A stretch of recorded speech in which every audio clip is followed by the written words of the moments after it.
are hearing so many news about losses, பல இழப்புகளை குறித்ததான செய்திகளை நாம் கேட்டுக்கொண்டே இருக்கிற about lockdown going to get extended, இந்த லாக்டவுன் கூட நீடிக்க போகிறார்கள் என்ற செய்திகளை கேட்கும் பொழுது our soul is broken.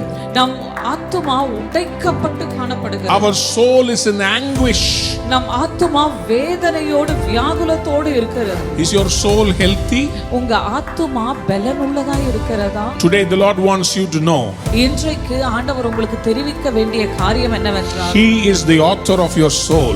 அவர்தான் உங்கள் ஆத்துமாவின் துடக்கமும் முடிவுமாய் இருக்கிறார். He is the salvation of your soul. அவர்தான் உங்கள் ஆத்தும ரட்சகராய் இருக்கிறார். Is your heart steadfast in the Lord? உங்க இருதயம் தேவன் மேல் உறுதியாக காணப்படுகிறதா? The Lord says your soul will be strong. ஆண்டவர் சொல்லுகிறார், உங்கள் ஆத்துமா பலனுள்ளதாய் இருக்கும். I will still praise Him. அவரை இன்னும் துதிப்பேன். I will not stop praising Him. நான் அவரை துதிப்பதை நிறுத்த மாட்டேன். Even if I don't see my miracle today, இன்றைக்கு அற்புதத்தை நான் பார்க்கலனாலும், tomorrow God will restore my soul. நாளைக்கு என் ஆத்துமாவை தேவன் தேற்ற போகிறார். He will restore my soul. Today God wants to turn your captivity into a history. இன்றைக்கு உங்கள் சிறையிருப்பை திருப்பி சரித்திரமாக மாற்ற விரும்புகிறார். Speak to your soul. உங்க ஆத்துமா கிட்ட பேச ஆரம்பிங்க. Speak to God. தேவனிடத்தில் பேச ஆரம்பிங்க. Tell Him to come and revive your soul through the word of God. தேவனுடைய வார்த்தையின் மூலமாக உங்கள் ஆத்துமாவை உயிர்ப்பிக்கும்படியாக பேசுங்க. God says, I'm going to refresh your soul. ஆண்டவர் சொல்லுகிறார், உன் ஆத்துமாவை நான் தேற்ற போகிறேன். I am going to deliver your soul. நான் உன் ஆத்துமாவை விடுவிக்க போகிறேன்.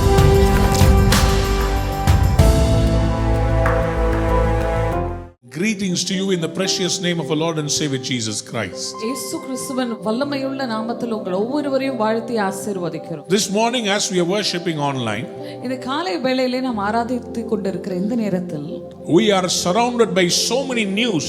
பல செய்திகள் நம்மை சூழ்ந்து இருக்கிறது.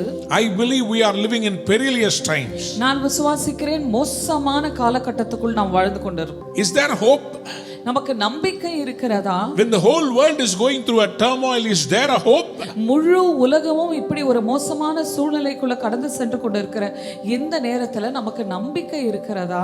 The Bible that we read says there is hope. நாம் வாசிக்கிற வேதாகமம் சொல்லுகிறது நம்பிக்கை உண்டு என்று. Because our God is our shepherd. ஏன்னா நம் தேவன் நம் மேய்ப்பராக இருக்கிறார். In the famous Psalm 23, சங்கீதம் 23 என்கிற நாம் அடிக்கடி வாசிக்கிற இந்த சங்கீதத்தில் in verse 3, மூன்றாம் வசனத்தில் the Bible says like this, வேதம் இப்படியாக சொல்லுகிறது, He restoreth my soul. அவர் என் ஆத்துமாவை தேற்றி He leadeth me in the paths of righteousness தம்முடைய நாமத்து நிமித்தம் என்னை நீதியின் பாதைகளில் for நடத்துகிறார். His name's sake. Amen. Amen. Hallelujah. Hallelujah. Many times our soul is disturbed. பல வேளைகளில் நம் ஆத்துமா மிகவும் வியாகுலப்படுகிறது. The Bible says வேதம் சொல்லுகிறது, He will restore our soul. அவர் நம் ஆத்துமாவை தேற்ற போகிறார் என்று வார்த்தை When we சொல்லுகிறது. are hearing so many news about losses, பல இழப்புகளை குறித்ததான செய்திகளை நாம் கேட்டுக்கொண்டே இருக்கிற இந்த about வேளையில், lockdown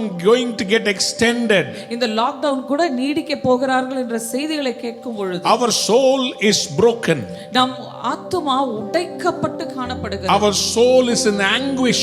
நம் ஆத்துமா வேதனையோடு வியாகுலத்தோடு இருக்கிறது. We are crying out like David. நாம் தாவீதை போல அழுது கொண்டிருக்கிறோம். Psalm 6 and verse 3. சங்கீதம் 6ஆம் அதிகாரம் 3ஆம் வசனம், என் ஆத்துமா மிகவும் வியாகுலப்படுகிறது, கர்த்தாவே எதுவரைக்கும் இரங்காதிருப்பீர்? He is asking a question, how long, Lord, how long?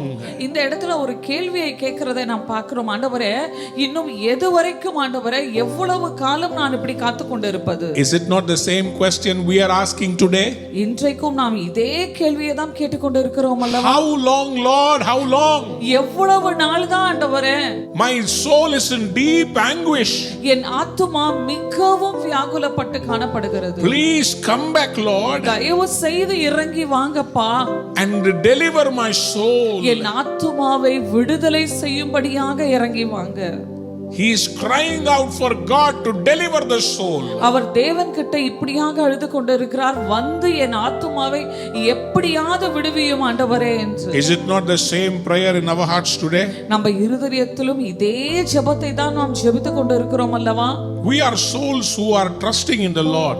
நாம் முழுமையாக நம் ஆத்துமாவிலே தேவனை விசுவாசித்துக் கொண்டிருக்கிறோம். We love the Lord ஆண்டவரை நேசிக்கிறோம். with all our heart, with all our mind, with all our soul. முழு இருதயத்தோடும் முழு எண்ணத்தோடும் முழு ஆத்துமாவோடும் தேவனை நேசிக்கிறோம். That is what God had prescribed in the Bible. அதுதான் தேவன் வேதாகமத்தில் நமக்காக வைத்திருக்கிறார். Sir, I love the Lord with all my soul. என் முழு ஆத்துமாவோடு அவரை நேசிக்கிறேன் ஆண்டவரே. But why are these things happening? ஆனா ஏன் எனக்கு இந்த காரியங்கள் நடைபெறுகிறது? Is your soul healthy? உங்க ஆத்துமா பலனுள்ளதா இருக்கிறதா? ஆரோக்கியமா இருக்குதா ஆத்துமா? Is your soul healthy? உங்க ஆத்துமா உடைந்து காணப்படுகிறதா? Or is your soul broken inside? உங்க ஆத்துமா நசுக்கப்பட்டு இருக்கிறதா? Or is your soul crushed inside? ஆண்டவர் உங்களை பார்த்து சொல்லுகிறார், God is looking at you and telling, பயப்படாதே, don't fear. நான் வந்து உன் ஆத்துமாவை விடுவிப்பேன். I will come and deliver your soul. நான் உன் ஆத்துமாவை தேற்றுவேன். I will console your soul. I will restore your soul. நான் உன் ஆத்துமாவை தேற்றுவேன். That's what the psalmist says. அதுதான் சங்கீதக்காரன் சொல்லுகிறார். David says he restores my soul. தாவீது சொல்லுகிறார், என் ஆத்துமாவை தேற்றி. Restoration means something else has happened before. ஆத்துமாவை தேற்றுகிறது என்றால் ஏதோ ஒரு காரியம் முன்பாக நடந்திருக்கிறது. Some bad news has come to the soul. ஏதோ ஒரு கெட்ட செய்தி இந்த ஆத்துமா கேட்டு இருக்கிறது. And the soul has become weary. அதனால அந்த ஆத்துமா ரொம்ப பலனற்று தோய்ந்து போய் காணப்படுகிறது. So psalmist is crying. So இப்படியாக சங்கீதக்காரர் அழுகிறார், Lord, restore my soul. ஆண்டவரே என் ஆத்துமாவை தேற்றும் ஐயா. What is a healthy soul? ஒரு நல்ல ஆரோக்கியமாக இருக்கிற ஆத்துமா என்றால் என்ன? Mind to think, நல்ல யோசிக்கிற ஒரு மனப்பான்மை, heart to feel, நல்ல இருதயத்தினால உணரக்கூடிய ஒரு நல்ல இருதயம், will to choose. நல்ல தேர்ந்தெடுக்கிறதற்கான நல்ல ஞானம். If these three things are working perfectly well, it means you have a healthy soul. இந்த மூன்று காரியங்களும் நன்றாக நடைபெற்று கொண்டிருந்தால் உங்களுக்கு நல்ல ஆரோக்கியமான ஆத்துமா இருக்கிறது என்று அர்த்தம். தெளிவான சிந்தனா சக்தி, It's a clear mind to think, உணர்கிற இருதயம், a heart to feel, சரியான தேர்வுகளை தெரிந்தெடுக்கிற பக்குவம், and a will to choose. இது மூன்று சரியா இருந்துச்சுன்னா When these three things are in right proportion, உங்களுடைய ஆத்துமா ஆரோக்கியமா இருக்குதுன்னு அர்த்தம். it means your soul is healthy. Hallelujah. If you are not able to take a proper decision, நீங்க சரியான முடிவுகளை எடுக்க முடியாமல் இருந்தீர்கள் if your என்றால், mind is clouded with so many thoughts, உங்க சிந்தையில अनेक காரியங்கள் வந்து உங்களோட போராடி கொண்டிருப்பது you are என்றால், not able to feel joy or happiness in your soul, உங்க ஆத்துமால சந்தோஷமோ எந்த விதமான உணர்வையும் உணர முடியாத தன்மையில் இருப்பீர்கள் that என்றால், means your soul is under attack. அப்படி என்றால் உங்கள் ஆத்துமாக்கு பயங்கரமான ஒரு அட்டாக் வந்திருக்கு என்று That means அர்த்தம். your soul is unhealthy. உங்க ஆத்துமா ஆரோக்கியமாக இல்லை என்று அர்த்தம். If you have a healthy soul, உங்களுக்கு நல்ல ஆரோக்கியமான ஆத்துமா இருக்கும் என்றால், you will not allow your environment to influence you. உங்களை சுத்தி இருக்கிற சூழ்நிலைகள் உங்களை பாதிக்க நீங்க வந்து இடம் கொடுக்க மாட்டீங்க. You will influence the environment. நீங்க உங்களை சுத்தி இருக்கிற காரியங்களை இன்ஃப்ளூயன்ஸ் பண்ண ஆரம்பிப்பீங்க. Somebody shout hallelujah. Hallelujah. Jesus Christ was not having favor with everyone. இயேசு கிறிஸ்து எல்லார்கிட்டயும் அவருக்கு நல்ல அனுகூலமான காரியங்கள் நடைபெறவில்லை. The Pharisees பரிசேயர்கள் and the priest, the chief priest, அந்த பிரதான ஆசாரியர்கள் they were not in the same page with Jesus. அவங்க இயேசுவோட ஒரே மனநிலையில் காணப்படவில்லை. They called him names. பயங்கர பெயர்களை சொல்லி அழைத்தார்கள். They said he is born from an illegitimate affair. தவறான உறவுகளின் நிமித்தம் பிறந்தவர் என்று பெயரிட்டார்கள். They said that he did not have a dad. அவர் சொன்னார் அவருக்கு தகப்பன் இல்லை என்று அழைக்கிறார்கள். They accused him to be a wine bibber. அவரை ஒரு குடிகாரர் என்று அழைத்தார்கள். அவர்கள் They accused him to be a devil chaser through devils. பிசாசுகளினால் பிசாசுகளை துரத்துகிறார் என்ற பெயர் பெற்றவராயிருந்தார். But these did not stop him. ஆனா இந்த காரியங்கள் அவரை தடுக்கவில்லை. He went on and healed people. அவர் பாட்டுக்கு போய் வியாதியஸ்தர்களை சுகப்படுத்திக் கொண்டே His இருந்தார். soul was not challenged by anybody and anything. அவருடைய ஆத்துமா எந்த காரியத்தை குறித்தாவதோ எந்த நபரை குறித்தாவதோ கவலைப்படவில்லை. He was so sure about the Father who had called him. ஆமென். அழைக்கப்பட்ட அழைப்பு நிமித்தம் பிதா அழைத்திருக்கிறார் என்று உறுதியாக அவர் காணப்பட்டார். Only when he went to the garden of Gethsemane, Gethsemane தோட்டத்திற்கு போகும் பொழுதுதான் there was anguish in his soul. அந்த இடத்துல அந்த வியாகுலம் மிகுதியாக காணப்பட்டது. He had to cry out to his father. அவர் அப்பா பிதாவே என்று கூப்பிட்டு அழ வேண்டிய ஒரு சூழ்நிலை. No other place was the soul of Jesus Christ was in anguish. இயேசு கிறிஸ்துவின் ஆத்துமாவானது வேற எந்த இடத்திலும் இப்படிப்பட்ட வியாகுலம் நிறைந்து காணப்படவில்லை. Today the Lord wants you to know. இன்றைக்கு ஆண்டவர் உங்களுக்கு தெரிவிக்க வேண்டிய காரியம் என்னவென்றால், He is the author of your soul.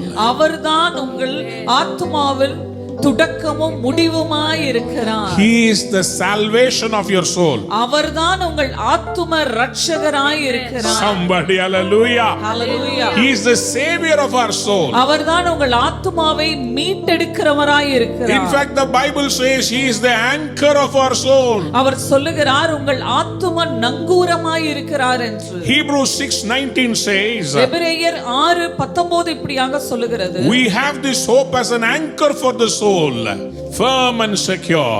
அந்த நம்பிக்கை நமக்கு நிலையும் உறுதியையும் திரைக்குள்ளாக போகிறதுமான ஆத்தும நங்கூரமாய் இருக்கிறது. Somebody shout hallelujah. Hallelujah.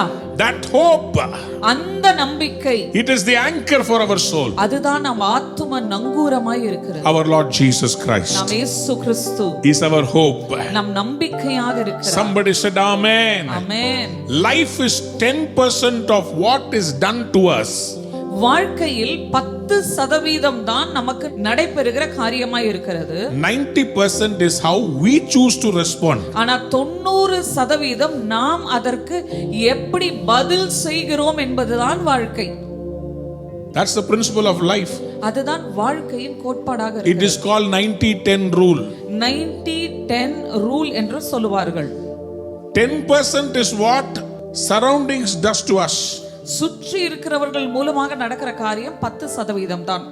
How we respond is 90%. ஆனா அதுக்கு எப்படி நம்ம respond பண்றோம்ன்றது The choice that we make, நம்ம ஒவ்வொரு நாளும் செய்கிற முடிவுகள், how we respond, எப்படி நாம் முடிவெடுக்கிறோம் என்பது, how we react to it.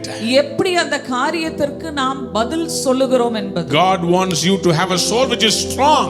கர்த்தர் உங்களுக்கு நல்ல ஆரோக்கியமாக இருக்கிற ஆத்துமா இருக்க வேண்டும் என்று விரும்புகிறார். Because the righteous will never be shaken. ஏனா நீதிமான் ஒருபோதும் தள்ளாடுவதில்லை. Psalm 112 verse 6 to 8 says, சங்கீதம் 112 6 8 இப்படியாக சொல்லுகிறது. surely the righteous will never be shaken. They will be remembered forever. They will have no fear of bad news. Their hearts are steadfast, trusting in the Lord. Their hearts are secure. They will have no fear. In the end, they will look in triumph on their foes. அவன் என்றென்றைக்கும் அசைக்கப்படாதிருப்பான். நீதிமான் நித்திய கீர்த்தி உள்ளவன். துர்ச்செய்தியை கேட்கிறதினால் பயப்படான். Amen. அவன் இருதயம் கர்த்தரை நம்பி திடனாயிருக்கும். அவன் இருதயம் உறுதியாயிருக்கும். அவன் தன் சத்துருக்களின் சரி கட்டுதலை காணும் மட்டும் பயப்படாதிருப்பான். Somebody lift your hands and say amen. Amen. He will not fear when he hears bad news.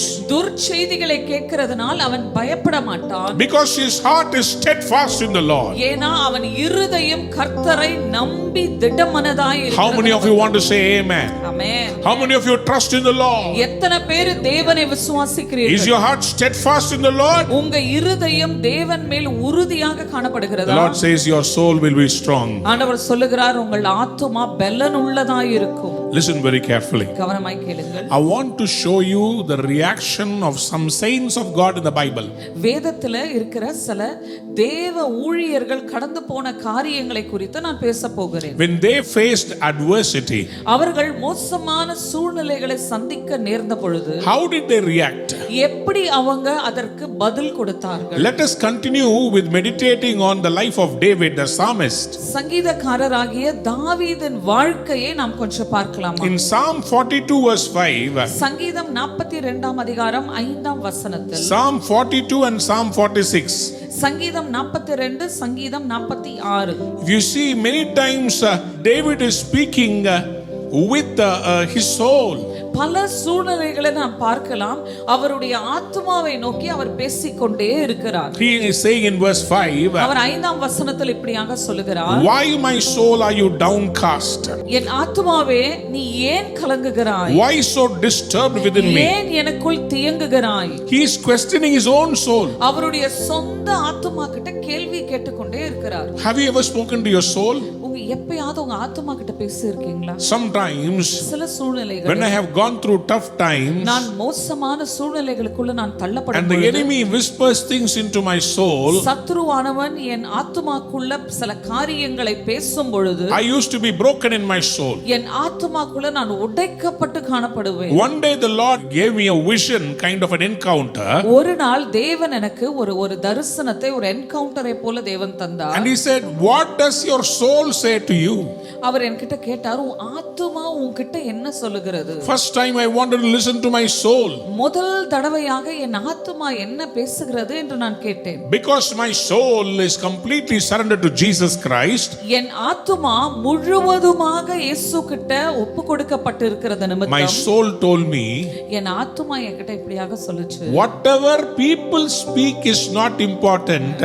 Whatever you are saying about yourself is important. ஆமென். உன்னை சுத்தி இருக்கிற ஜனங்க என்ன சொல்லுகிறாங்க என்பது முக்கியம் அல்ல, நீ உன்னை குறித்து என்ன சொல்றன்றது தான் ரொம்ப முக்கியம் என்று என்னோட பேசினார். If our own conscience does not judge us, நாம் சொந்த மனசாட்சி நம்மை நியாயம் தீர்க்காவிட்டால், that means our soul is right with God. அப்படி என்றால் நம் ஆத்துமா தேவனுக்கு முன்பாக நீதியாய் இருக்கிறது என்று அர்த்தம். What does God speak to your soul? உங்க ஆத்துமா கிட்ட தேவன் என்ன பேசுகிறார்? Here the soul of David is disturbed.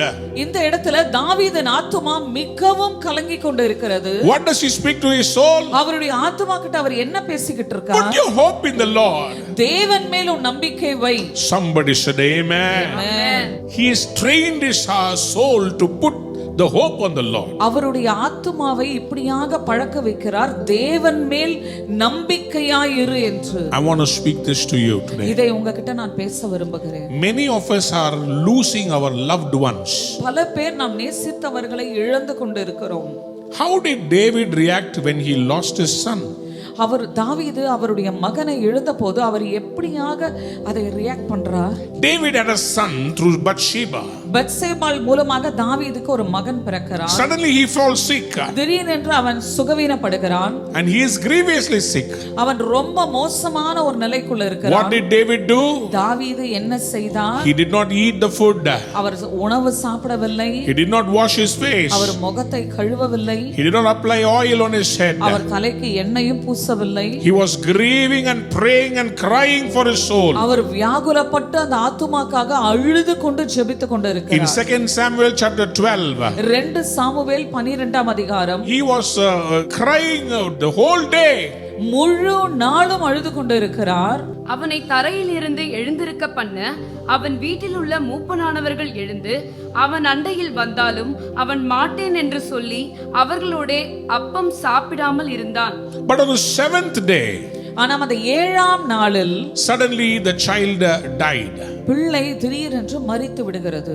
The servants of David were worried. தாவீது கூட இருந்த வேலைக்காரர்கள் மிகவும் When ஐயப்படுகிறார்கள். we told him that he was sick, he was mourning like that. If we tell him he is dead, what will David do? வியாதியாய் கிடக்கிறார் என்று சொல்லும் பொழுதே தாவீது மிகவும் வியாகுலப்பட்டு கொண்டிருந்தார். இப்ப மகன் இறந்து விட்டான் என்று சொல்லும் பொழுது என்ன செய்வார் என்று தெரியாதபடி David இருக்கிறார். saw them secretly speaking with each other. தாவீது ஒருவரோடு ஒருவர் ரகசியமாக ஏதோ பேசிக் கொண்டு இருக்கிறதை He பார்க்கிறார். understood that the child died. அவருக்கு புரிந்து கொண்டது பிள்ளை இறந்து விட்டான் So என்று. he asked them, did he die? அவங்களை கூப்பிட்டு கேட்கிறார், மரித்து விட்டானா என்று. They said, yes, sir. அவங்க ஆமா இறந்து விட்டான் என்று சொல்லுகிறார். Do you know what David did? தாவீது என்ன செய்தார் தெரியுமா? 2 Samuel chapter 12 verse 20. 2 சாமுவேல் 12ஆம் அதிகாரம் 20ஆம் வசனத்தில் அப்பொழுது தாவீது தரையை விட்டு எழுந்து He rose up, ஸ்நானம் பண்ணி he washed himself, எண்ணெயை பூசிக்கொண்டு applied oil, தன் வஸ்திரங்களை மாற்றி changed his clothes, கர்த்தருடைய ஆலயத்தில் பிரவேசித்து entered the temple, பணிந்து கொண்டு he worshipped the Lord, தன் வீட்டுக்கு வந்து came back to his house, போஜனம் கேட்டான். started eating. அவன் முன்னே அதை வைத்தபோது புசித்தான். He started eating the food. ஆமென். உணவை சாப்பிட The ஆரம்பித்தான். servants of David were perplexed. தாவீதுடைய வேலைக்காரர்களுக்கு மிகவும் ஆச்சரியமாக இருந்தது. What is happening? என்ன நடந்து கொண்டிருக்கிறது? They could not hide their emotion. அவங்களோட உணர்வுகளை அவர்களால் அடக்கிக் கொள்ள They முடியவில்லை. asked him, David, what is this? தாவீது என்னது என்று சொல்லி When கேட்கிறார்கள். we told your son is sick, you were crying. உன் மகன் வந்து வியாதியா இருக்கான் என்று சொல்லும்போது நீங்க அழுது கொண்டிருந்தீங்க. You fasted and prayed. நீங்கள் உபவாசித்து செபித்தீர்கள். When the child is dead, இப்பொழுது பிள்ளை மரித்து விட்டான் என்று சொல்லும் பொழுது you are getting up and eating. நீங்க எழுந்து உட்கார்ந்து சாப்பிட ஆரம்பிக்கிறீங்க. David gives a beautiful reply. தாவீது ஒரு அழகான பதிலை அவர் தருகிறார். 2 Samuel 12:22. 2 சாமுவேல் 12ஆம் அதிகாரம் 22ஆம் வசனம். அதற்கு அவன் பிள்ளை இன்னும் உயிரோடு இருக்கையில் When the child was alive, பிள்ளை பிழைக்கும்படிக்கு கர்த்தர் எனக்கு இறங்குவாரோ I pray that God will show mercy to the child. எப்படியோ யாருக்கு தெரியும் என்று உபவாசித்து அழுதேன். I cried in fasting and prayer. அது மரித்திருக்கிற இப்போது After it is dead now, நான் உபவாசிக்க வேண்டியது என்ன? what is the use of my fasting? இனி நான் அதை திரும்பி வர பண்ண கூடுமோ? Can I bring back the life that has gone? நான் அதனிடத்திற்கு போவேனோ அல்லாமல் I will go to it.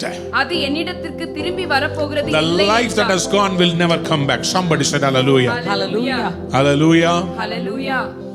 I want to prophesy to somebody who is watching this program. இதை பார்த்து கொண்டிருக்கிற இந்த நிகழ்ச்சிக்கு தீர்க்க தரிசனமாக ஒருவருக்கு நான் கூற இருக்கிறேன். I know it is very painful to lose somebody. எனக்கு நன்றாக தெரியும் உங்கள் குடும்பத்தில் ஒருவரை இழக்கிறது மிகவும் வேதனையான காரியம். Somebody whom you love so much. நீங்க நேசிக்கிறவர்களை இழப்பது ரொம்ப வேதனையான காரியம். You are heartbroken. நீங்கள் இருதயம் உடைக்கப்பட்டு காணப்படுகிறீர்கள். Every day you are crying and saying, ஒவ்வொரு நாளும் நீங்க அழுது இப்படியாக சொல்றீங்க. please take my life also, Lord. ஆண்டவரே என் ஜீவனையும் எடுத்துக்கோங்கன்னு சொல்லி Why should I be alive? நான் மாத்திரம் ஏன் உயிரோட இருக்கணும்? My husband is dead. என் கணவன் மரித்து விட்டார். My child is dead. என் பிள்ளை மரித்து விட்டார். Oh, this corona has taken them away. இந்த கொரோனா என் நேசித்தவர்கள் எல்லாரையும் எடுத்துக்கொண்டு போய் விட்டது. My dad is dead. எங்க அப்பா இறந்துட்டார். I cannot digest it. என்னால இதை ஏற்றுக்கொள்ளவே முடியவில்லை. I cannot digest it. என்னால ஏற்றுக்கொள்ளவே My முடியவில்லை. soul is downcast. என் ஆத்துமா மிகவும் வியாகுலப்பட்டு I am காணப்படுகிறது. not able to pray. என்னால ஜெபிக்கவே I am முடியல. not able to read the Bible. என்னால வேதத்தை வாசிக்க முடியவில்லை. I am not able to go to the church. என்னால ஆலயத்துக்கும் போக முடியவில்லை. Are you that person? நீங்க அப்படிப்பட்ட நபரா இருக்கிறீங்களா? Today my sermon's title is It is well with my soul. என் ஆத்துமாவுக்கு எல்லாம் நன்மைக்காகவே இருக்கிறது. It is okay. It is well with my soul. என் ஆத்துமாவுக்கு எல்லாமே நன்மைக்காக தான் இருக்கிறது. Listen very carefully. கவனமாய் கேளுங்கள். Psalmist knows the eventuality of life. சங்கீதக்காரனுக்கு வாழ்க்கையின் ஒவ்வொரு பகுதியையும் நன்றாக அறிந்திருக்கிறார். Why didn't David fight with God after his son died? அவருடைய மகன் இறந்த பிறகு ஏன் தாவீது ஆண்டவரோடு சண்டை போடவில்லை? David is a worshipper. தாவீது ஒரு ஆராதனை வீரர். He trusted God. அவர் தேவனை முழுவதுமாக நம்பினார். That means he understood that my God is sovereign. அப்படி என்றால் தாவீது நன்றாக அறிந்திருக்கிறார் என் தேவன் சர்வ வல்லமை உள்ளவர் என்று. Anything and everything he does, எதை செஞ்சாலும் என்ன நடந்தாலும் he does according to his will. அவருடைய சித்தத்தின்படி செய்கிறார் என்று அறிந்து கொண்டார். David has told his soul, தாவீது அவருடைய ஆத்துமா கிட்ட இப்படியாக சொல்லி, soul, if you don't understand anything, என் ஆத்துமாவே உனக்கு நடக்கிறது ஒன்னும் புரியலனா கூட பரவாயில்ல, never deny God. தேவனை நீ தூஷிக்காத. I will yet praise him. நான் இன்னும் துதிப்பேன் ஆண்டவரே. That's what he says in Psalm 42:5. அதுதான் சங்கீதம் 42:5 சொல்லுகிறான். My soul, why are you downcast? என் ஆத்துமாவே நீ ஏன் கலங்குகிறாய்? Why are you perplexed? நீ ஏன் தியங்குகிறாய்? Put your hope in God, தேவனை நோக்கி காத்திரு. for I will yet praise Him. நான் இன்னும் அவரை துதிப்பேன். I will still praise Him. அவரை இன்னும் துதிப்பேன். I will not stop praising Him. நான் அவரை துதிப்பதை நிறுத்த மாட்டேன். Even if I don't see my miracle today, இன்றைக்கு அற்புதத்தை நான் பார்க்கலனாலும் tomorrow God will restore my soul. நாளைக்கு என் ஆத்துமாவை தேவன் தேற்ற He will போகிறார். restore my soul. அவர் என் ஆத்துமாவை தேற்றி. What happened? என்ன நடந்தது? In the same 2 Samuel chapter 12 verse 24, அதே 2 சாமுவேல் 12ஆம் அதிகாரம் 24ஆம் வசனத்தில் David consoled his wife Bathsheba. தாவீது தன் மனைவியாக பத்ஷபாளுக்கு ஆறுதல் சொல்லி She bare another son. அவள் இன்னொரு மகனை பெற்றாள். Guess what was his name? அந்த மகன் பேர் என்ன தெரியுமா? He was called Solomon. அவர்தான் சாலமோன் என்று அழைக்கப்பட்டார். The Bible says வேதம் சொல்லுகிறது, the Lord loved Solomon so much. வேதாகமம் சொல்லுகிறது, தேவனுக்கு சாலமோன் மிகவும் பிரியமானவனாய் இருந்தார். அவனிடத்தில் கர்த்தர் அன்பாய் இருந்தாராம். The Lord loved Solomon so much. அவனிடத்தில் கர்த்தர் மிகவும் அன்பாய் இருந்தார். My dear children of God, என் அன்பான தேவ பிள்ளைகளே, today you have lost some things, இன்றைக்கு சில காரியங்களை இழந்து காணப்படுகிறீர்கள். but the Lord says He's going to restore your soul. ஆனா ஆண்டவர் சொல்லுகிறார், அவர் உங்கள் ஆத்துமாவை தேற்ற He will போகிறார். restore a Boaz in your life. உங்கள் வாழ்க்கையில ஒரு போவாசை திரும்ப கொண்டு வந்து நிறுத்துவார். Sometimes because of our stupidity we have lost certain things in life. சில வேளைகளில் நம் மூடத்தனத்து நிமித்தம் நம் வாழ்க்கையில சில காரியங்களை இழந்திருக்கிறோம். Naomi had a husband called Elimelech. நகோமிக்கு Elimelech என்கிற ஒரு கணவன் Do you இருந்தார். know what is the meaning of the name Elimelech? அந்த பெயருக்கு என்ன அர்த்தம் என்று தெரியுமா? Elimelech means my God is my king. Elimelech என்றால் என் தேவன் என் ராஜா என்று அர்த்தம். But in Ruth chapter 1 verse 2, ஆனா ரூத் 1ஆம் அதிகாரம் 2ஆம் வசனத்தில் he had two children. 2 பிள்ளைகள் இருந்தது. One was called Mahlon, மகளோன் என்று அழைக்கப்பட்டார். means sickness. வியாதி என்று அர்த்தம். The other one's name is called Kilion, Chilion என்று இன்னொரு மகனுக்கு பெயர். means finished. முடிந்தது என்று அர்த்தம். What a name to keep. என்ன பேரை வைத்திருக்கிறார்? Finished. எல்லாம் முடிந்தது. To add on top of this, இதுக்கு மேல சொல்லணும்னா he left along with his family to Moab. Moab தேசத்துக்கு குடும்பத்தை விட்டுட்டு What is the meaning of Moab? Moab என்றால் என்ன? Moab means garbage, மோவாப் என்றால் குப்பை என்ற அர்த்தம். abomination, அது தீட்டு என்ற அர்த்தம். அருவருப்பு, அருவருப்பு என்ற அர்த்தம். not supposed to go. அந்த இடத்திற்கு போக கூடாது. From where did he go? எந்த இடத்துல இருந்து அவங்க போறாங்க? From Bethlehem, the house of David. அப்பத்தின் வீடாகிய தாவீதின் வீடாகிய பெத்லகேமை விட்டு கடந்து From செல்கிறார்கள். the house of bread, அப்பத்தின் வீட்டிலிருந்து he went to an abomination. ஒரு தீட்டான ஒரு இடத்திற்கு, அருவருப்பான ஒரு இடத்திற்கு கடந்து செல்கிறார். Elimelech died. எலிமெலேக் மரித்து விட்டார். His sons Maglon and Gilion died. மக்லோனும் Chilion 2 பேரும் மரித்து விடுகிறார்கள். One of the daughter-in-laws runs away, ஒரு மருமகள் போய் விடுகிறாள். but Naomi and Ruth, ஆனா நகோமியும் ரூத்தும் they did not allow their souls to be broken. அவங்க ஆத்துமா உடைக்கப்பட அனுமதிக்கவில்லை. They came back to Bethlehem. அவங்க திரும்பவுமாக பெத்லகேமுக்கு வருகிறார்கள். Somebody shout hallelujah.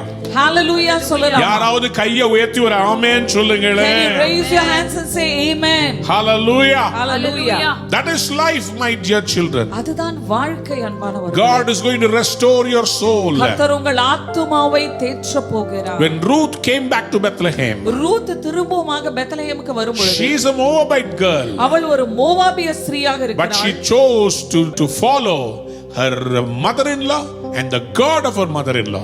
ஆனால் அவள் தேர்ந்தெடுத்த காரியம் என்னவென்றால் அவள் மாமியை பின்தொடர விரும்பினாள்.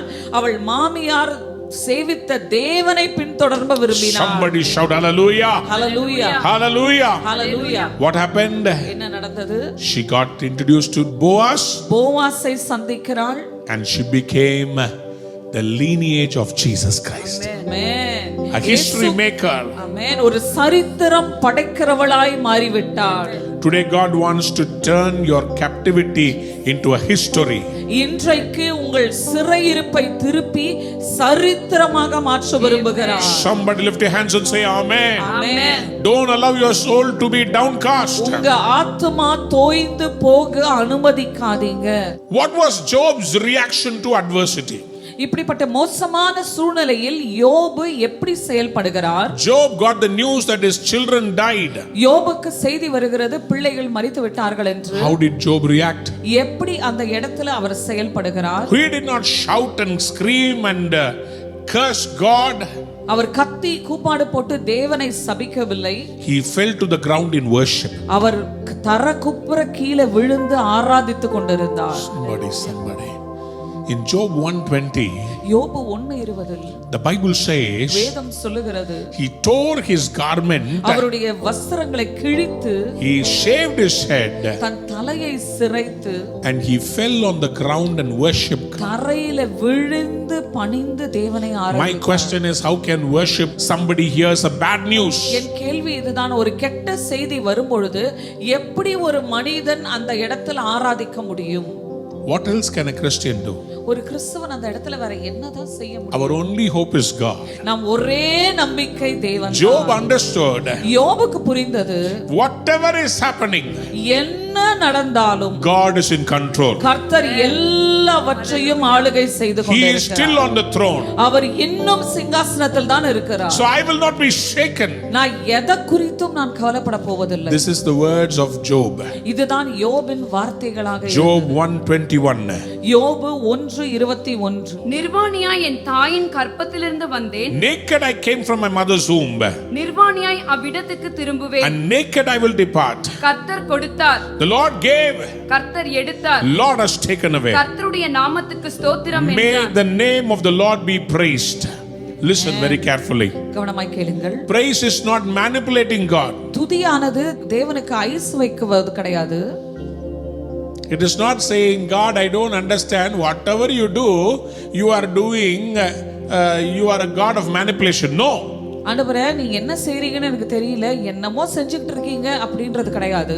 It means, God, you are sovereign. ஆண்டவரே நீர் சர்வ வல்லமை உள்ளவர் என்று புலப்படுகிறது. Everything you do has a purpose. நீங்க என்ன செய்தாலும் அதுக்கு ஒரு அர்த்தம் இருக்கிறது. You gave, you taken away. நீங்க கொடுத்தீங்க, நீங்க திரும்ப எடுத்துட்டீங்க. You give and take away. You give and take away.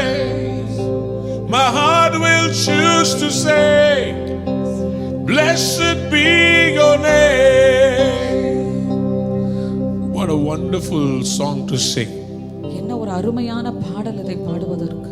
When his wife comes அவருடைய மனைவி வரும்பொழுது and tells him, you are a fool. நீ ஒரு முட்டாள் என்று சொல்லும் பொழுது, Are you still maintaining your integrity? நீ இன்னும் நீ எல்லாவற்றையும் நீ பற்று கொண்டு இருக்கிறாயா? In Job chapter 2 verse 9 and 10. யோபு 2:9 9-10 வசனத்துல She says, curse God and die. அவள் சொல்லுகிறார், நீ தேவனை தூஷித்து ஜீவனை விடு. Verse 10, what is the reply? 10 வசனத்தில் என்ன சொல்லுகிறாள்? அதற்கு அவன், நீ பைத்தியக்காரி பேசுகிறது போல பேசுகிறாய். தேவன் கையிலே நன்மையை பெற்ற நாம் தீமையையும் பெற வேண்டாமோ என்றான். தீமை பெற வேண்டாமா? நன்மை வரும்போது அல்லேலூயா, தீமை வரும்போது ஐயோ அம்மா. நன்மை வரும்போது ஸ்தோத்திரம் ஸ்தோத்திரம், தீமை வரும்போது ஆத்திரம் ஆத்திரம். யோபு சொல்றாரு, Job says, பைத்தியக்காரி பேசுற மாதிரி பேசுற. you are speaking like a mad woman. அவர்ட்ட நன்மையை பெற்ற நம்ம We have received the benefits from God. ஏன்னு தெரியல, அவர் தீமை அனுமதிச்சிருக்கிறார். I don't know why God has allowed these evil things to happen. உதடுகளினாலே பாவம் செய்யவில்லை. He did not sin with his lips. புகழ்பெற்ற ஒரு பாமாலையினுடைய சரித்திரத்தை சொல்லட்டும். Let me tell you a story about a very famous hymn. இந்த பாமாலை எழுதினவருடைய பெயர் ஹொரேஷியோ ஸ்பெஃபோர்ட். The person who, the author of this hymn is Horatio Spafford. அவர் ஒரு இளம் வக்கீலாக இருந்தார். He was a young lawyer. அவருடைய தொழில் மிகப்பெரிய ஒரு நஷ்டத்தை சந்தித்தது. His business went through a very big devastation. அந்த வருடம் சிகாகோ நகரில் ஏற்பட்ட ஒரு தீ விபத்திலே எல்லாவற்றையும் இழந்தார். That year there was a big fire in the place of Chicago, so he lost everything in that. 2 வருடம் கடினமாக உழைத்து மறுபடியுமாக பிசினஸ் கட்டி எழுப்பினார். 2 years he continued very hard and he built up his business. 1873 வருடம் In 1873 அவர் தன்னுடைய குடும்பத்தோடு சேர்ந்து ஒரு பயணம் மேற்கொண்டு இங்கிலாந்துக்கு போக வேண்டும் என்று விரும்பினார். with his whole family he wanted to take a vacation and go to Europe. எல்லாம் டிக்கெட் எல்லாம் எடுத்தாகி விட்டது. He has taken all the tickets and everything was ஏற ready. வேண்டிய நேரத்தில் திடீரென்று இவருக்கு ஒரு அலுவல் வந்து விட்டது. He wanted to go, but because he had a urgent assignment at the last minute, he couldn't go. ஆகவே தன்னுடைய மனைவியும் 4 பிள்ளைகளை அனுப்பி வைத்தார். So he sent his wife and his 4 children to go. அவர்கள் படகிலே அவர்கள் அந்த கப்பலில் சென்று கொண்டிருந்தார்கள். They were sailing in the ship. திடீரென்று சொல்லி எதிரே வந்த ஒரு கப்பலோடு நடுக்கடலிலே கப்பல்கள் மோதிக்கொண்டது. Suddenly a ship came in front of the other ship and both the ships got crashed in the middle of the sea. 226 பேர் மடிந்தார்கள். 226 people died there. இந்த அருமையான தாய் தன் பிள்ளைகளை கூட்டிக் கொண்டு சேர்த்து அணைத்து பிடித்தாள். This wonderful wife of him, she took all the children and she was holding them together. 4 பெண் பிள்ளைகளும் தண்ணீரில் மூழ்கினார்கள். 4 beautiful girls, they were drowning in the water. அங்கே தன்னுடைய படகை ஓட்டிக் கொண்டு வந்த ஒரு மனிதன் ஒரு பெண் ஒரு சின்ன ஒரு மரத்துரும்புல பிடித்துக்கொண்டு தொங்கிக் கொண்டிருக்கிறதை பார்த்தார். He saw a man, he was sailing the boat and coming, he saw she was holding on to a wooden piece and hanging on to it. All the 4 children died. 4 பிள்ளைகளும் இறந்து விட்டாங்க. This boatman rescued her and took him ashore.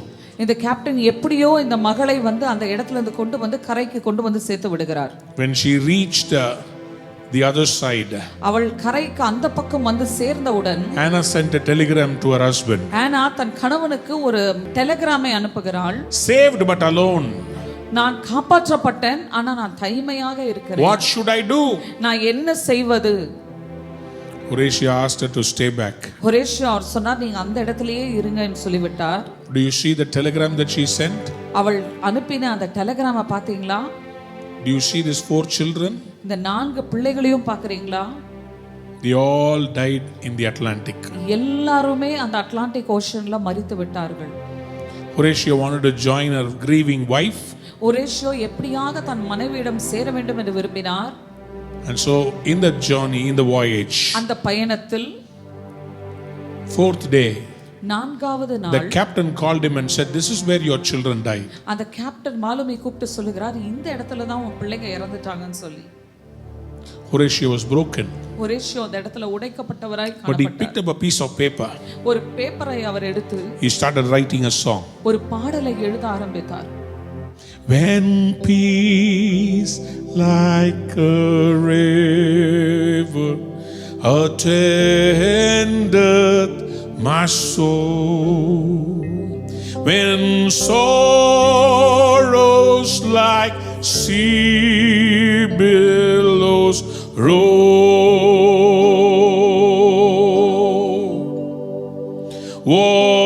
whatever my Lord thou hast taught me to say, it is well, it is well with my soul, it is well with my soul, it is well, it is well with my soul. It's a very famous hymn. இது ரொம்ப ஒரு பிரபலமான ஒரு பாடல். Every Christian should know this song. ஒவ்வொரு கிறிஸ்தவரும் இந்த பாடலை அறிந்திருக்க வேண்டும். How can this man sing it is well with my soul? எப்படி இந்த மனிதன் பாட முடியும்? எல்லாம் நன்றாய் போய் கொண்டிருக்கிறது. In 2 Kings chapter 4 verse 26. 2 ராஜாக்கள் 4ஆம் அதிகாரம் 26ஆம் வசனத்தில் The Shunammite woman, அந்த சூனேமித்தியாள், her son is dead. அவளுடைய மகன் மரித்து விட்டான். She comes to the prophet. அவள் ஓடி தீர்க்கதரிசியிடம் வருகிறாள். When the prophet sees her from afar, தூரத்துல இருந்து அந்த அவள் ஓடி வருகிறது அந்த he sends தீர்க்கதரிசி his servant to inquire of her. அந்த வேலைக்காரனை அனுப்பி விசாரிக்கும்படியாக அனுப்புகிறார். So the servant comes and asks her, அந்த வேலைக்காரன் வந்து கேட்கிறான், is everything okay with you? எல்லாம் நன்றாய் இருக்கிறதா என்று கேட்கிறான். Do you know what she replied? அவள் என்ன பதில் கொடுத்தாள் தெரியுமா? She said, it is well. அது எல்லாம் நன்றாய் சுகமாய் இருக்கிறது என்று They சொன்னார். say that Horatio was inspired by this text when he wrote the song. ஒரேஷியோ அந்த பாடல் வரிகளை எழுதும்போது இந்த வசனத்தின் மூலமாக அடித்தளமாக வைத்து அந்த பாடல் வரிகளை எழுதினார் என்று சொல்லுகிறார்கள். The Shulamite woman did not cry and scream and say, oh, it is gone. அந்த மகள் அழுது எல்லாம் போய்விட்டது என்று சொல்லி அவள் அழுது கதறவில்லை. There's a dead body in the house. அந்த வீட்டில் ஒரு சடலம் காணப்படுகிறது. Her son is dead. மகன் மரித்து விட்டான். But she says, it is well. ஆனா அவள் சொல்லுகிறார், எல்லாம் சுகம்தான். That is the hope in the Lord. அதுதான் ஆண்டவருக்குள் இருக்கிற நம்பிக்கையான. When Jairus' daughter was dead, யவீருவின் மகள் இறந்த பொழுது Jesus looked at Jairus and said, do not worry. இயேசு யவீருவை பார்த்து சொல்லுகிறார், நீ பயப்பட வேண்டாம். Your daughter is sleeping. மகள் உறங்கிக் கொண்டுதான் இருக்கிறாள், நித்திரையாக தான் இருக்கிறாள் என்று சொன்னார். Can I tell you something today? ஒரு காரியத்தை உங்ககிட்ட நான் சொல்லட்டுமா? Probably somebody is sick in your family. ஒருவேளை உங்க குடும்பத்துல யாராவது இப்படி சிக்கா இருப்பார்கள் என்றால், start confessing, it is well with my soul. நீங்கள் வாய்களை திறந்து என் ஆத்துமாவுக்கு எல்லாம் சுகமாய் இருக்கிறது என்று சொல்லி அறிக்கை செய்ய Probably ஆரம்பியுங்கள். somebody in your family, the loved ones, you have missed them, you have lost them. ஒருவேளை உங்களை நேசித்தவர்கள் உங்க குடும்பத்தில் இருக்கிறவர்களை இழந்து காணப்படலாம். Don't say God has let me down. ஆண்டவர் என்னை கைவிட்டு விட்டார் என்று ஒருபோதும் Just சொல்லாதீங்க. say, God, it is well with my soul. ஆண்டவரே எல்லாம் சுகமாக தான் என் ஆத்துமாவில் இருக்கிறது என்று சொல்லி அறிக்கை செய்யலாமா? Psalm 30 verse 5 says, சங்கீதம் 30:5 இப்படியாக சொல்லுகிறது, weeping may endure for the night, but joy comes in the morning. சாயங்காலத்தில் அழுகை தங்கும், விடியற் காலத்திலே களிப்பு உண்டாகும். Tonight you are crying. இந்த இரவு நீங்கள் அழுது கொண்டிருக்கிறீர்கள். It is night time for you. உங்களுக்கு அது இரவு பொழுதாக இருக்கிறது. You are saying, how will I survive? நீங்க சொல்றீங்க, எப்படி நான் வாழ முடியும்? How will I face my future? எப்படி என் எதிர்காலத்தை நான் சந்திக்க The Lord says, ஆண்டவர் சொல்லுகிறார், my daughter, என் மகளே, I am so concerned about you. நான் உன் மேல மிகவும் அக்கறை உள்ளவராயிருக்கிறேன். You have lost your loved one, நீ நேசித்தவர்களை இழந்து but you have not lost me. ஆனா நீ என்ன இழக்கவில்லை.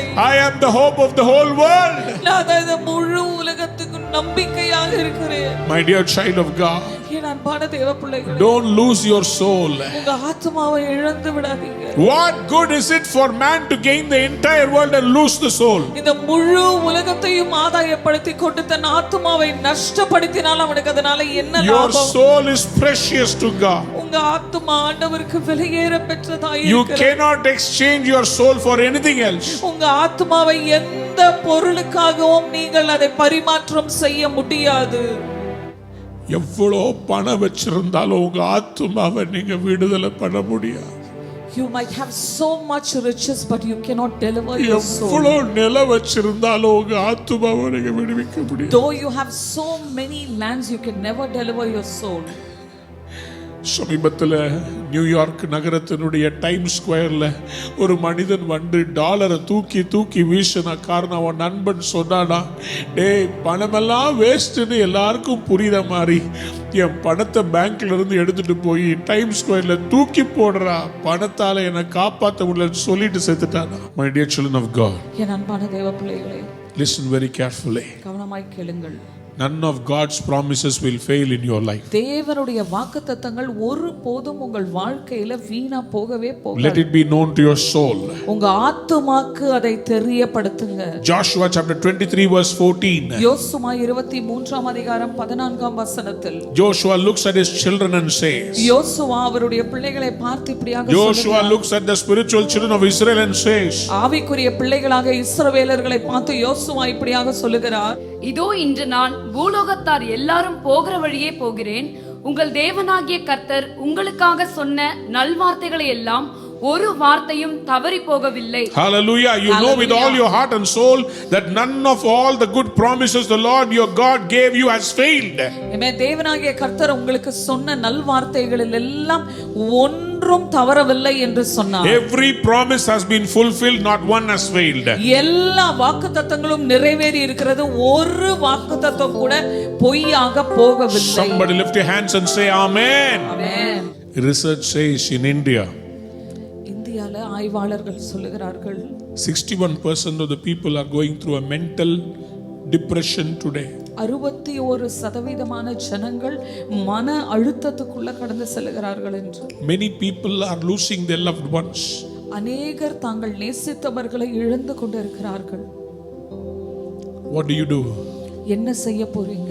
We turn and look at God and say, God, நாம் தேவனை நோக்கி அவரிடத்துல நாம் பார்த்து சொல்ல போகிறோம், my soul will trust in you. தேவனே என் ஆத்துமா உம்மை நம்பிக்கொண்டு இருக்கும். Yet I will praise him. இன்னும் உம்மை துதிப்பேன் ஆண்டவரே. Psalm 42 verse 5. சங்கீதம் 42:5ஆம் அதிகாரம். Today it's a prophetic word for you. இன்றைக்கு இது உங்களுக்கான தீர்க்க தரிசன வார்த்தையாக வருகிறது. Speak to your soul. உங்க ஆத்துமா கிட்ட பேச ஆரம்பிங்க. Speak to God. தேவனிடத்தில் பேச ஆரம்பிங்க. Tell him to come and revive your soul through the word of God. தேவனுடைய வார்த்தையின் மூலமாக உங்கள் ஆத்துமாவை உயிர்ப்பிக்கும்படியாக பேசுங்க. Probably your promises have not been fulfilled. உங்கள் வாக்குத்தத்தம் இன்னும் நிறைவேறாமல் காணப்படலாம். Probably your future is bleak. உங்கள் எதிர்காலம் மங்கி காணப்படலாம். Cry out to God and say, strengthen me with your word, Lord. இப்பொழுது தேவனிடத்தில் கதறி சொல்லுங்க, ஆண்டவரே என்னை பலப்படுத்தும் என் ஆண்டவரே. ஆத்துமா கரைந்து போகிறது. Oh, my soul is so weak. உமது வசனத்தின்படி என்னை எடுத்து நிறுத்தும் ஆண்டவரே. Lord, revive me according to your word, O Lord. God says, I'm going to refresh your soul. ஆண்டவர் சொல்லுகிறார், உன் ஆத்துமாவை நான் தேற்ற போகிறேன். I am going to deliver your soul நான் உன் ஆத்துமாவை விடுவிக்க போகிறேன். from the vice and the evil schemes of the evil one. எல்லா சத்துருவின் சதி ஆலோசனை திட்டங்களிலிருந்து I am going to deliver your soul. நான் உன் ஆத்துமாவை விடுவிக்க போகிறேன். Hallelujah. Hallelujah. Somebody said hallelujah. Hallelujah. I want to pray for you right now. உங்களுக்காக நான் இப்ப ஜெபிக்கிறேன். Father, in the name of Jesus, இயேசுவின் நாமத்தினால பிதாவே, I pray for everyone who is heartbroken today. அப்பா, யார் யாரெல்லாம் இருதயம் உடைக்கப்பட்டு காணப்படுகிறார்களோ அவர்களுக்காக நான் ஜெபிக்கிறேன் ஆண்டவரே. When will I get married? எப்போ எனக்கு கல்யாணம் நடக்கும்? When will I go for further studies? எப்பொழுது நான் எதிர்கால படிப்பிற்கு நான் கடந்து When செல்வேன்? will children be born to me? எப்போ எனக்கு பிள்ளைகள் பிறக்கும்? When will I build my church? எப்பொழுது என் ஆலயத்தை நான் கட்டுவேன்? When will I see the good years of living in prosperity? எப்பொழுது நான் நன்மையான நாட்களை, செழிப்பான நாட்களை என் கண்கள் காணும் என்று. This year I thought I will work hard and clear all the debts. இந்த வருடம் நான் யோசித்தேன், நான் கஷ்டப்பட்டு வேலை செஞ்சு என் எல்லா கடன்களை முடித்து விடலாம் என்று. But Lord, ஆனா ஆண்டவரே, this lockdown has come. இந்த லாக்டவுன் வேற வந்திருக்கு. What will I do, Lord? ஆண்டவரே, நான் என்ன செய்யட்டும் சுவாமி? Cry out to him right now. ஆண்டவர்கிட்ட இப்பொழுது கதறி அழலாமா? The Lord says, ஆண்டவர் சொல்லுகிறார், I will deliver your soul. நான் உன் ஆத்துமாவை விடுவிப்பேன். None of the promises I've given you will fail. உனக்கு கொடுத்த ஒரு வாக்குத்தத்தமும் பொய்யா போகாது. None of the promises will fail. ஒரு வாக்குத்தத்தமும் வீணாய் போகாது. Every word I've spoken over you உன் மேல உனக்கு பேசப்பட்ட ஒவ்வொரு வார்த்தையும் will be fulfilled. எல்லாம் நிறைவேறும். I will not let you to be an orphan. நான் உன்னை ஒரு அனாதையாக அலைய விடுவதில்லை. I will bless you. நான் உன்னை ஆசீர்வதிப்பேன். In the mighty name of Jesus. இயேசுவின் வல்லமையுள்ள நாமத்தில். Now I want to speak over your life now. இப்பொழுது உங்கள் வாழ்க்கையின் மேல் ஆசீர்வாதங்களை பேச இருக்கிறேன். David got a Solomon. தாவீதுக்கு ஒரு சாலமோன் கிடைத்தது. Job got back his children. யோபுக்கு தன் பிள்ளைகள் திரும்பவுமாக கிடைத்தது.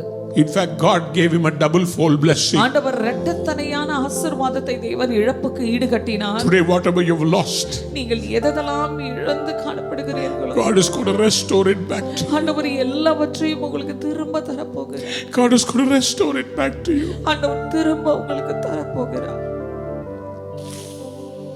Just lift your hands and worship God. கரங்களை உயர்த்தி தேவனை ஆராதிக்கலாம். Thank you, Father. நன்றி அப்பா. Lord, I speak healing to the lives of your children. ஆண்டவரே, பிள்ளைகளுக்குள்ள ஆண்டவரே உம்முடைய சுகமளிக்கிற வல்லமையை நான் பேசுகிறேன். Let the souls be healed now. அப்பா, ஆத்துமாக்கள் இப்பொழுது சுகத்தை Let every broken soul be healed by your power. எல்லா உடைக்கப்பட்ட ஆத்துமாக்களும் சுகப்படுத்தப்படட்டும். Heal every broken minister of God. அப்பா, உடைக்கப்பட்ட எல்லா ஊழியக்காரரையும் தேற்றுவீராக. Especially I pray for all the pastors who have lost their lives. அப்பா, அநேக ஊழியர்கள் இழந்திருக்கிறார்களே ராஜா, அவர்களுக்காக I pray for their wives. அப்பா, அவர்கள் மனைவிகளுக்காக நான் I pray for the children, Lord. பிள்ளைகளுக்காக ஜெபிக்கிறோம். Restore the church, Lord. ஆண்டவரே, சபையை மீண்டுமாக கட்டி எழுப்புவீராக. I pray for everyone who is staying inside the house with fear. அப்பா, பயத்தோடு வீட்டுக்குள்ளேயே பூட்டிக்கொண்டு இருக்கிற ஒவ்வொருத்தருக்காக I pray for every believer who is crying out for help. அப்பா, ஒவ்வொரு விசுவாசியும் அப்பா உதவிக்காக அழுது கதறி I கொண்டிருக்கிறவர்களுக்காக pray for everyone who is sick in their body now. அப்பா, சரீரத்துல பலவீனத்தோடு இருக்கிற ஒவ்வொருவருக்காக நான் Every fever leave the body.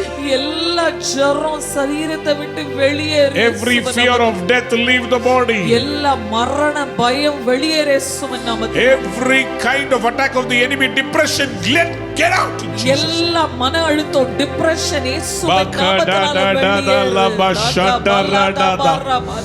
Oh, rikabala sederandalabashe. The mighty name of Jesus. இயேசுவின் வல்லமையுள்ள நாமத்தில் Deliver your children. அப்பா, பிள்ளைகளை விடுவிக்கும்படியாக I bless them wholeheartedly. அப்பா, என் முழு இருதயத்தோடு அவர்களை ஆசீர்வதி. Father, அப்பா, restore the joy of salvation. அப்பா, ரட்சிப்பின் சந்தோஷத்தை மீண்டும் கொடுக்கும்படியாக ஜெபிக்கிறேன். Refresh them, Lord. அப்பா, அவர்களை புத்துணர்வுக்குள்ள நடத்துங்கப்பா. I want to read a prophetic promise and then I want to close. ஒரு தீர்க்க தரிசனமான ஒரு வார்த்தையை சொல்லி நான் முடிக்கிறேன். 2 Timothy chapter 1 verse 12. 2 Timothy 1:12. That is why I am suffering as I am.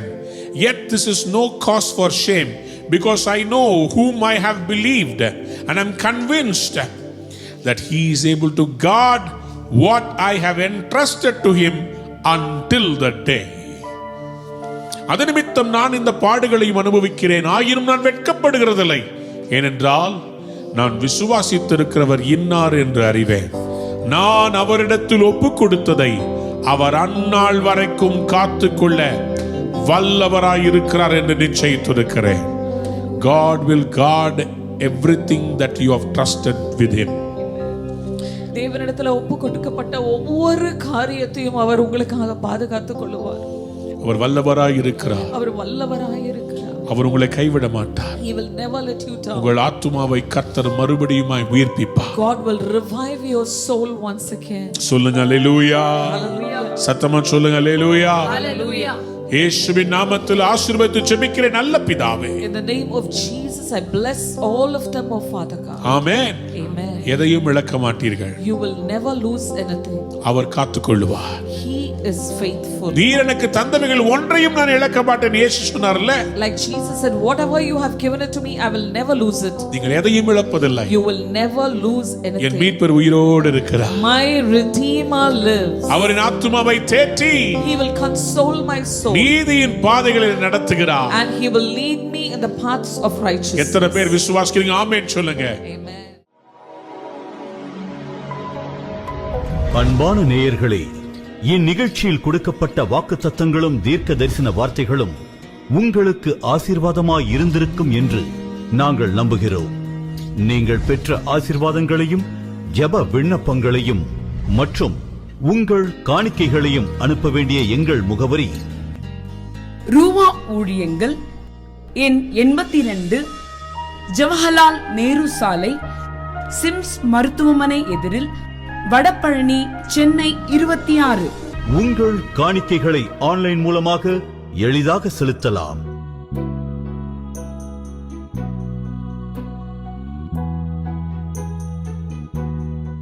எங்கள் இணையதள முகவரி www.ruhaministries.org.